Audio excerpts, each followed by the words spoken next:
Olá, queridos, sejam muito bem-vindos a mais um vídeo aqui do canal.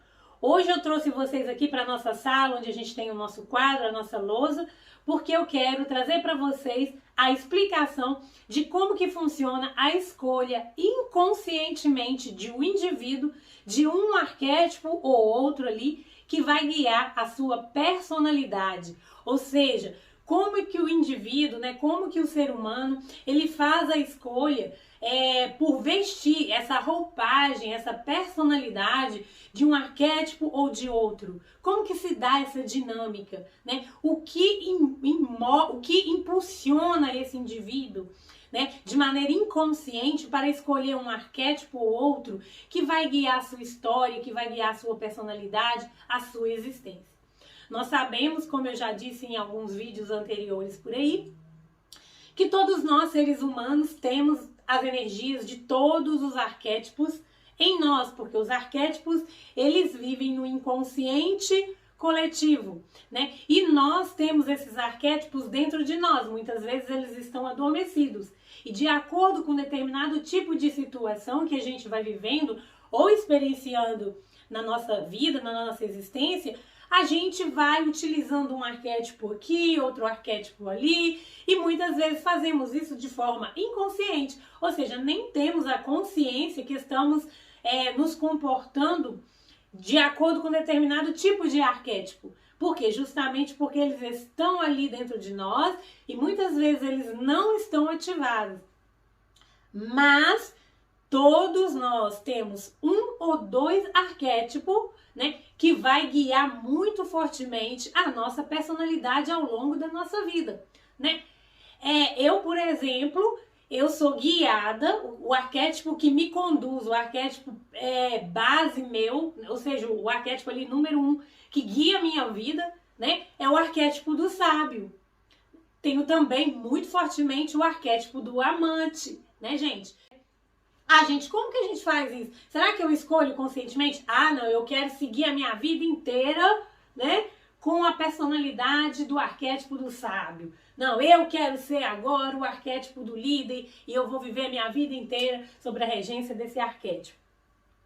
Bom, podemos fazer isso, Podemos fazer isso quando buscamos desenvolver alguma habilidade de nossa vida que está nos faltando, algum comportamento. Isso é óbvio, nós podemos fazer isso sim, podemos ativar conscientemente aquele arquétipo que nós desejamos para a nossa vida. É para isso que serve o conhecimento, Mas existe um ou dois arquétipos que guia a nossa vida de maneira inconsciente, que o escolhemos também de maneira inconsciente. Ou seja, é como se nós nos tornássemos mais fortemente aquele arquétipo.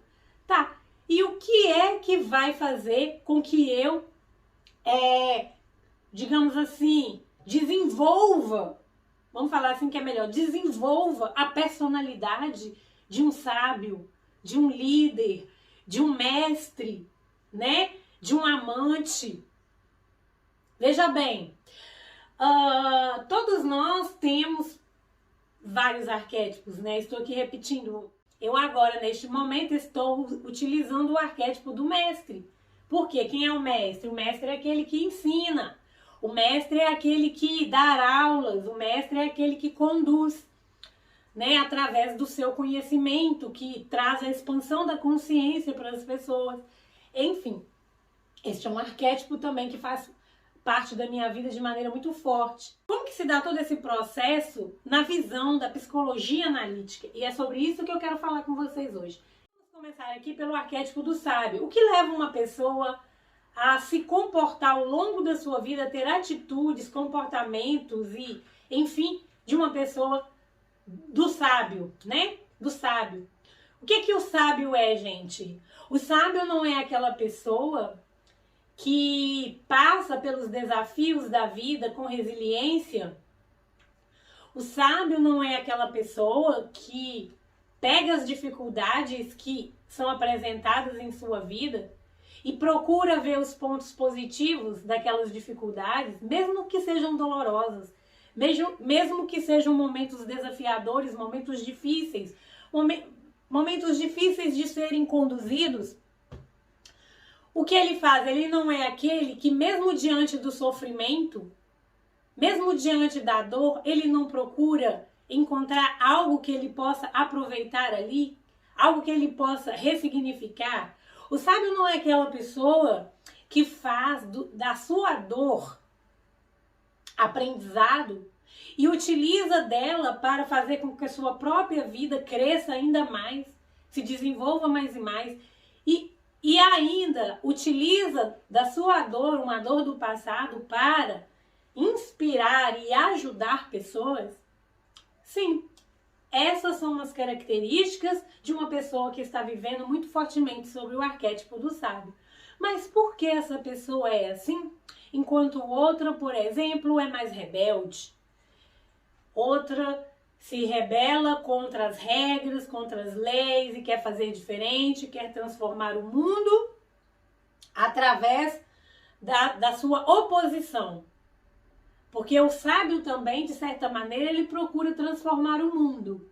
Mas o que move, o impulso que vai mover o sábio de querer fazer essas transformações no mundo, é diferente da motivação e do impulso que vai querer fazer o rebelde fazer as transformações.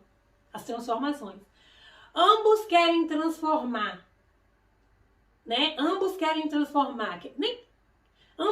transformar, que seja a sua própria vida, que seja a sua própria rua, que seja o seu próprio bairro, que seja a sua própria cidade, a sua universidade, a sua família, a sua escola, o meio que vive. Não importa, não precisa ser grandes feitos. Entendeu? Nós estamos falando aqui daquelas figuras conhecidas mundialmente pelos seus grandes feitos. Estamos falando de pessoas normais, como eu e você, que enfrentamos os desafios da nossa vida e que precisamos ter determinado tipo de personalidade ou outra para dar conta desses nossos desafios, dessas nossas dificuldades, desses nossos sofrimentos. Então a motivação do sábio é uma, a do rebelde é outra, mas ambos estão tentando fazer determinado tipo de transformação. Então vamos começar aqui com o arquétipo do sábio, depois a gente segue para o do rebelde para vocês entenderem como que se dá esse processo. Vamos pegar aqui uma criança. Essa criança, ela é uma criança que enfrentou muitos desafios na sua vida. É uma criança que foi chamada a ter uma certa maturidade cedo, uma maturidade de pensamento cedo. Por quê? Porque ela nasceu em um lar mais ou menos desestruturado. Um lar que não tinha essa estrutura psíquica, essa estrutura mental, emocional de apoio. Ela pode ter nascido em um lar que tinha muitos conflitos, né? Ela pode ter nascido em um lar que teve muitas faltas, muitas dificuldades, não importa. O que eu quero destacar para vocês aqui é que essa criança, ela nasceu em um lar com muitas dificuldades, onde que essa criança, ela precisou desenvolver uma força interna. Por quê? Para que, melhor pergunta, para que essa criança precisou desenvolver essa força interna? Porque ela precisava dar conta deste ambiente. Ela precisava dar conta deste ambiente desafiador para ela. Ela precisava dar conta. E para ela dar conta deste ambiente, ela precisou desenvolver essa resiliência, essa força, essa sabedoria para dar conta de vencer os desafios que ela ia vivendo. E essa criança, ela começa a crescer, né? A personalidade do indivíduo começa a se formar aqui na infância.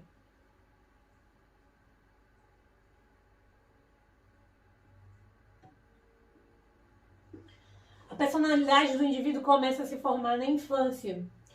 E esse indivíduo, ele vai crescendo, até que um dia ele se torna adolescente.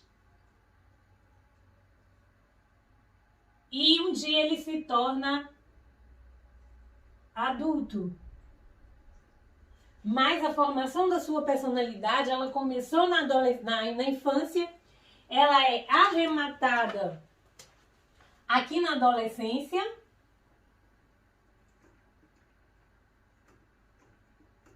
arremate da personalidade.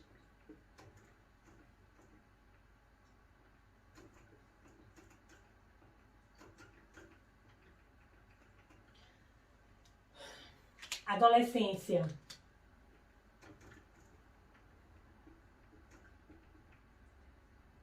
Adolescente. Adolescência. Adolescência, arremate da personalidade. Infância, começa a nascer a criação ali da personalidade. Adolescência, arremate da personalidade. Quando esse sujeito chega aqui na vida adulta, quando o sujeito chega aqui na vida adulta, ele já está com a sua personalidade. Vocês estão vendo? Ele já está com a sua personalidade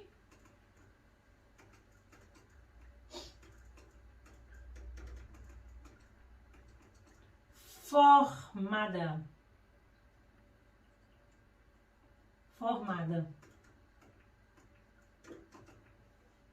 A personalidade dele na vida adulta já se formou. Já se formou. Entenderam mais ou menos o processo? O processo é mais ou menos esse. Então, o que vai determinar que uma pessoa ela tenha personalidade mais sábia ou não é a história de vida que ela vai vivendo. É claro que essa personalidade ela vai sendo mais reforçada, ela vai sendo mais arrematada com as experiências que essa pessoa vai tendo depois em sua vida, né? Ela vai reforçando, mas ela sempre tende a voltar para a personalidade sábia, porque é o que está guiando muito fortemente a vida dela, beleza? A Érica, por que ela desenvolveu essa personalidade? Já falei no início, ela precisava dar conta, ela precisava ser uma pessoa forte, ela precisava ter, saber ressignificar,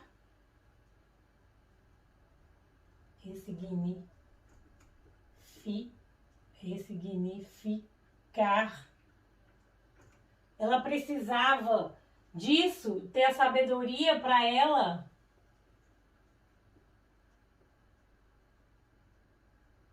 dar conta. Senão, ao contrário, talvez ela teria entrado em uma depressão, em uma tristeza profunda, e ela se torna um adulto com o arquétipo do sábio.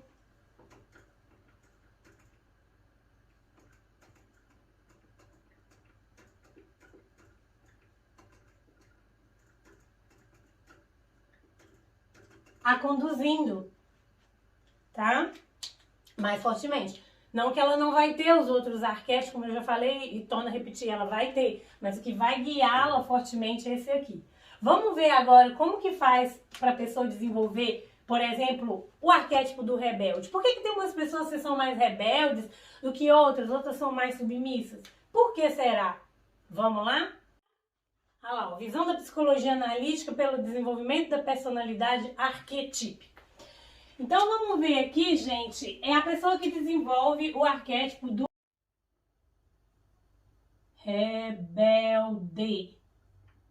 rebelde. Essa pessoa pode ter sido uma criança que viu muita injustiça, por exemplo. Ela viu muita injustiça na sua infância.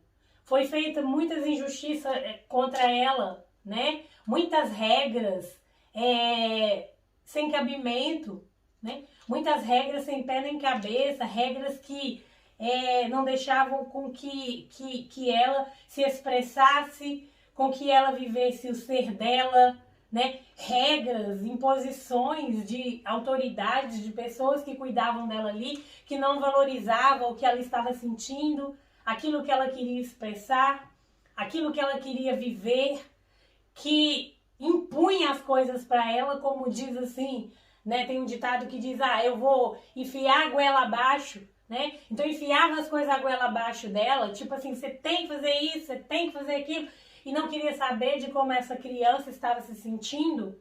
Depois, como esse adolescente estava se sentindo, esse adolescente não tinha espaço para ser aquilo que ele é, para expressar aquilo que ele gosta, para fazer as próprias escolhas, era sempre empurrado nele as coisas, né, nesse adolescente, nessa criança, sem nenhum respeito, né, pela sua própria individualidade, pelas suas preferências, pelo seu pensamento. Ele cresceu vendo isso, ele cresceu vendo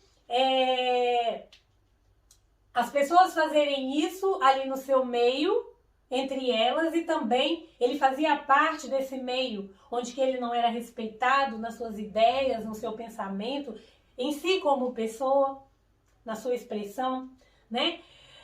Essa pessoa, ela pode sim crescer e vai desenvolvendo a sua vida ali durante a adolescência, depois a vida adulta, com a personalidade rebelde de contestar as regras, de contestar aquilo que dizem para ela, de ir contra tudo aquilo que está tentando limitá-la, tudo aquilo que está tentando restringi-la, tudo aquilo que está impedindo-a de expressar naquilo que ela é, tudo aquilo que está tentando oprimi-la, ou as outras pessoas ali do seu convívio. Enfim, ela cresce com essa personalidade mais de rebater. Não quer dizer que uma pessoa que está vivendo o arquétipo do rebelde, ela vai ser aquela pessoa vândala, né? Que sai quebrando tudo, que sai discutindo com todo mundo, que sai fazendo guerra. Não é isso. Este é um lado sombrio deste arquétipo, que a pessoa está acessando e ela está conectando com essas sombras que estão dentro dela, com esse recalque, com essas questões mal trabalhadas que estão dentro dela. Porque às vezes ela passou toda a sua vida vivendo, né, experiências que fizeram muito mal para ela, onde que ela não podia se expressar. E ela foi guardando, e ela foi guardando, ela foi recalcando, e até que um momento ela se explode, ela traz essa personalidade dela já para o lado mais sombrio. Né? É uma personalidade com muita revolta, e ela usa a sua revolta para o lado negativo, porque podemos sim nos revoltar com injustiça, podemos sim nos revoltar contra abusos, contra crenças limitantes, contra modos opressores, contra regras e leis manipuladoras, injustas, obviamente. Mas quando falamos do arquétipo do rebelde, este é um ponto que eu esqueci de falar no vídeo do arquétipo do rebelde, e eu quero falar aqui agora para vocês, Ela pode usar toda a sua rebeldia, ela pode usar toda a sua revolta, toda a sua rebeldia de maneira pacífica, inteligente, para fazer questionamentos, para levar a conscientização, para trazer a transformação. Não precisa de guerra, não precisa de agressividade. Beleza? Então, essa pessoa, essa pessoa tenderá muita chance mesmo de desenvolver a personalidade. Essa pessoa terá 90% de chance de crescer com a personalidade rebelde, ser muito movida e guiada pelo arquétipo do rebelde em sua vida. Vamos pegar aqui mais um exemplo. O arquétipo do herói, né? Essa pessoa, durante a sua infância, se ela viu muita injustiça, se ela foi alvo de muita injustiça, de muita opressão, de muito preconceito, né, de muita injustiça, ela sofreu muita injustiça ali no seu meio, na sua convivência, na escola, nos vizinhos, a família, a própria sociedade a qual ela estava inserida. E não tem exemplo melhor do que esse, do que o de Martin Luther King, que sofreu preconceito racial desde a sua infância. Ele cresceu e se tornou muito fortemente guiado com a personalidade do arquétipo do herói, que ao mesmo tempo está muito associado ali, como eu disse no vídeo anterior, muito associado com o arquétipo do rebelde. Eu me rebelo contra essas leis, contra esse tipo de pensamento, contra esses padrões, porque eles são injustos, porque eles trazem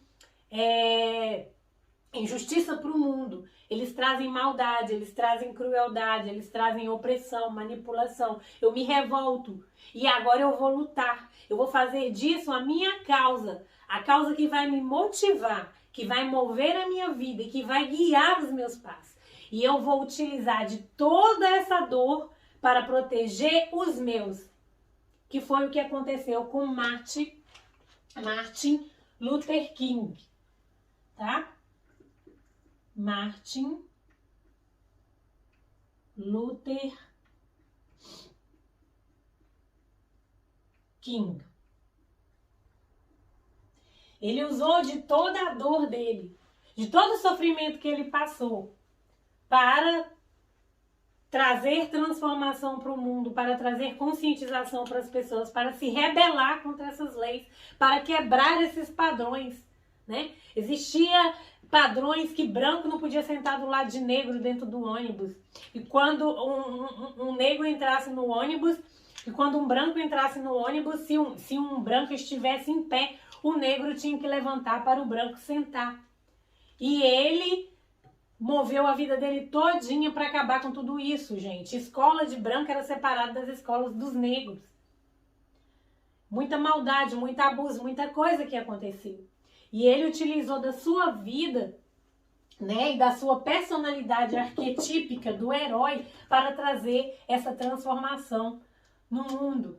Obviamente que ele teve um fim trágico, né, a forma que ele morreu, enquanto ele fazia um discurso trazendo e chamando essa conscientização, alguém o matou, né? Então assim, mas enfim, a história dele, leiam a biografia, tá? A história dele foi o que guiou, né? O que ele viveu na vida dele, desde a infância, que o guiou a desenvolver essa personalidade. E assim são com todos os arquétipos, tá? Com todos os arquétipos.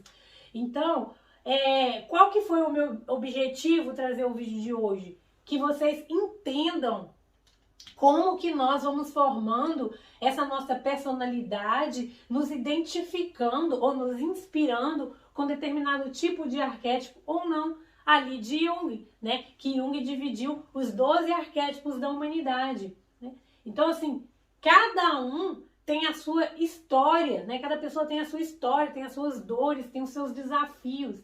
E para dar conta deles, e é aí que a psicologia analítica entra, para dar conta deles, para dar conta da nossa dor, para dar conta da nossa dor, para dar conta do nosso sofrimento, para dar conta dos nossos desafios, do peso que muitas vezes precisamos enfrentar em nossa vida, vamos vestindo um arquétipo ou não, dentro dessa nossa personalidade. Entendeu, gente? Vocês perceberam por que é tão difícil quando a gente fica querendo mudar o outro? Por quê? Porque cada pessoa tem a sua história, cada pessoa tem as suas dores, né? Cada pessoa tem os seus desafios, tem os seus momentos dolorosos. E cada um tem a sua história de vida, cada um tem a sua história de vida, cada um tem a maneira de olhar a vida e, portanto, cada um tem a sua motivação, tem o seu impulso. Ah, por que eu ajo assim? Por que a Érica age assim? Por que a Maria age assim? Por que a Joana age assim? Né? Por que o João age assim? Porque cada um tem personalidades diferentes, cada um tem a maneira de olhar o mundo de maneira diferente. Cada um têm o impulso que os movem para a vida de maneira diferente, né? Então, e é justamente isso. Mas o problema, e é para isso que existem as terapias, é para isso que existe a psicologia, né? As terapias holísticas e principalmente a psicologia, a psicanálise, né? Porque vai trabalhar essas questões de uma maneira mais profunda, né? É aí que é importante. Por quê? Porque muitas vezes nós estamos vivendo um arquétipo ou outro em seu lado sombrio. Eric, o que que tem? O que que tem que... Aí a gente começa a ter problemas em nossa vida. Porque inconscientemente a gente escolhe um arquétipo para dar conta dessas nossas dores, dessas nossas dificuldades, dessa nossa existência. Mas muitas vezes estamos identificados com esse arquétipo em seu lado sombrio, né? Estamos identificados com o arquétipo, estamos vivendo o arquétipo em seu lado negativo, destruidor, sombrio. E com isso começamos a bloquear a nossa vida, fechar os nossos caminhos e nos tornar pessoas infelizes. E é por isso que precisamos fazer terapia. É por isso que precisamos da psicologia, da psicanálise. É por isso que precisamos nos tratar, nos conhecer, para darmos conta de prosseguirmos a nossa existência sem dores e sem desafios ainda maiores. Desafios internos, primeiramente, porque tudo começa aqui dentro. Desafios internos, para que eu transforme, né, o meu dia a dia, o meu mundo, o mundo que eu vivo, o meu ambiente, a minha própria vida, né? Então, o arquétipo, quando ele vem para a nossa vida, ele vem na sua completude. Ele vem em sua completude. Ele vem por inteiro, né? Então, vou fazer um desenho aqui para vocês entenderem e como que a psicologia, que a psicanálise vai nos ajudar nessa questão. É muito simples de entender, não é difícil não, dá uma olhada aqui. O arquétipo, quando ele vem para nós, ele vem em sua completude. Todos nós somos luzes e sombra. Ninguém é só luz e ninguém é só sombra. Se você quiser ir para um polo ou para o outro, você irá enlouquecer, não existe? Não existe isso. Nós somos seres humanos. Nós temos que dar conta da nossa vida, da nossa história, dos nossos desafios. E muitas vezes nós iremos sim viver as nossas sombras. Imagine que isso aqui, ó, é a parte de um arquétipo. A parte sombra. A parte sombra.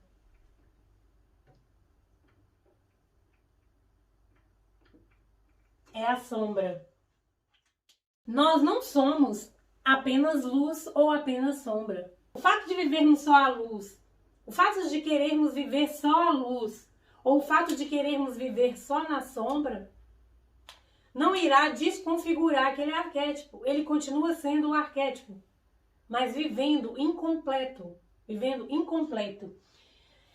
E como que eu faço? Eu tenho que acabar, destruir as minhas sombras? Não. Isso é impossível de fazer.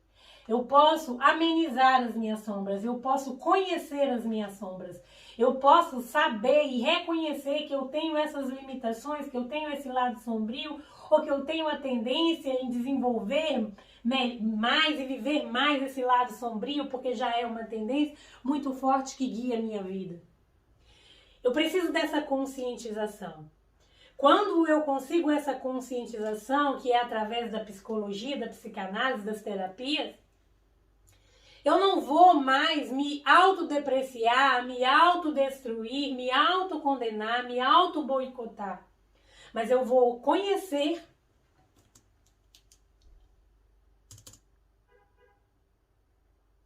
mas eu vou saber que eu tenho essas sombras. Eu vou conhecê-las. Eu não vou correr delas, eu não vou escondê-las. Pelo contrário, eu irei aceitá-las e procurarei, através da minha luz, da minha visão, da minha autoconsciência, da minha expansão de consciência, fazer transformações e trazer essas minhas sombras aqui, ó, aqui, para a luz. E aqui que é o momento de transformação. Aqui que é o momento de transformação. Aqui que é o momento de integração. Eu irei integrar as minhas sombras à minha luz. E aí eu estarei um ser completo. Completo. Eu irei unir a luz e a sombra. Os dois opostos. E assim me tornar um ser completo. Não que eu irei ser perfeito, não que eu irei ser iluminado, um ser iluminado perfeito que não erra, isso não tem como acontecer. Mas eu irei ter consciência das minhas sombras, consciência das minhas dificuldades, consciência daquilo que me bloqueia, seja internamente, seja externamente, consciência das minhas dores, dos meus comportamentos autodestruidores. E eu irei, através da minha luz, da minha expansão de consciência, integrar essa sombra, aceitar, reconhecê-las e, através da minha luz, transformá-las, melhorá-las, crescer e aprender com tudo isso, gente. Então, é essa a função da psicologia, é essa a função da psicanálise, é essa a função das terapias, tá? Mas para isso a gente precisa nos autotrabalhar. O primeiro passo para conseguir isso é a conscientização de que precisamos estar sempre nos conhecendo e nos tratando, né? Igual tratamos do nosso corpo físico, nos alimentamos, tomamos banho, dormimos, né? Nos vestimos, nos agasalhamos. Nós também precisamos cuidar do nosso mundo interno. E como cuidamos dele? Através das terapias, através do autoconhecimento e desse autocuidado com os nossos pensamentos e com os nossos sentimentos. Eu espero que vocês tenham gostado do vídeo de hoje e que vocês curtam esse vídeo, compartilhem esse vídeo com aquelas pessoas que vocês amam. E fiquem com Deus, meus queridos, e eu vejo vocês nos próximos vídeos. Tchau, queridos!